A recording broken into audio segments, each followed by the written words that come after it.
Brazil's army has joined the fight to contain fires ripping through the Amazon rainforest. Hundreds of new blazes have ignited, creating an even greater challenge for firefighters. Philip Crowther is in Manaus, the capital of the vast state of Amazonas in Brazil.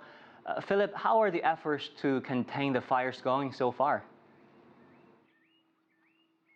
Well, they started slowly but surely. It would appear that international pressure, rather than pressure from inside of Brazil, did lead the Brazilian President Jair Bolsonaro to act somewhat decisively, because what we've seen this weekend so far has been a very limited involvement by the Brazilian military, concentrated on one precise area. That's around the city of Porto Velho. It's about an hour's flight from here, from the capital of Amazonas state here in Manaus. Now, that's the place where most of those images were filmed that you've been seeing over the last few days. And that's where those 700 members of the Brazilian military, along with 2 military aircraft, are supposed to be getting involved this weekend. Now, that's part of a larger operation of, according to the Brazilian Defense Ministry, 44,000 Brazilian soldiers who would be ready to be deployed to fight those wildfires that are happening a little bit all over Brazil and all over the rainforest right now.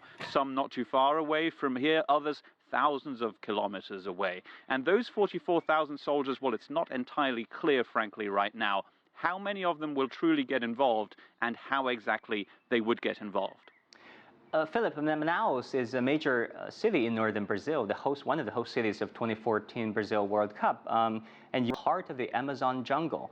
What are the local people telling you about the fire? It's a very interesting difference, really, in opinions that we're seeing from inside of Brazil, and specifically here in this area that is affected right now by those wildfires. They are very, very dispersed. As you can see, there aren't any in the background here. They are happening in this area, but they are simply so dispersed that this is not a case of one big fire that would be easy to see. There are simply so many different ones. Over 40,000 have been detected in the Amazon jungle alone this year here in Brazil. Now, that difference of opinion between, on the one side, from international and European leaders that you're hearing from the G7 in Brits who want to get involved, who want these wildfires to start, and on the other side you have the opinions, well, of some people I spoke to here in Manaus who are simply saying that what is happening here in Brazil this year is not all too different from what has happened every single year. There are wildfires during the dry season. There are simply more. Now, we must, though, of course, say that there are 85% more than last year. That is a significant increase. But essentially, what we're hearing, certainly from quite a few people here in Manaus, is an opinion that they seem to share with the Brazilian President Jair Bolsonaro, who at least at the start said this is a normal thing to happen in Brazil. That opinion seems to have changed somewhat from the Brazilian government, of course, with the involvement of the military over the last few days. Philip Crowther reporting from the Amazon jungles in Brazil. Thanks so much.